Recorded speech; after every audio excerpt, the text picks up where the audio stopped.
હરસે ભલે વાદળીને વાયુ ભલે વાય, હરસે ભલે વાદળીને. જો વરસાદ આવે છે કોઈ, એમાં યાદની તો બહુ જ છે ને. બધે સ્કૂલમાં બધે રજા છે. 2 દિવસની રજા આપી.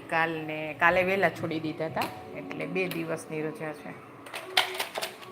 આ પ્રાંશુની હિસાબે આ બધું અહીંયા ગોઠવવું પડે. તો આવીને તો પહોંચી જાય પ્રાંશુ. આવીને તો પહોંચી જ જાય.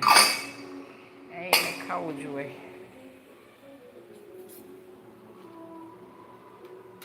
થોડીક છે ને વધારે શેકેલી જોઈએ. પાથને વધારે જોઈએ બળી ગયેલી. તમે લોકો આ બનાવતા હશો, ખબર હોય તો કોમેન્ટ કરજો.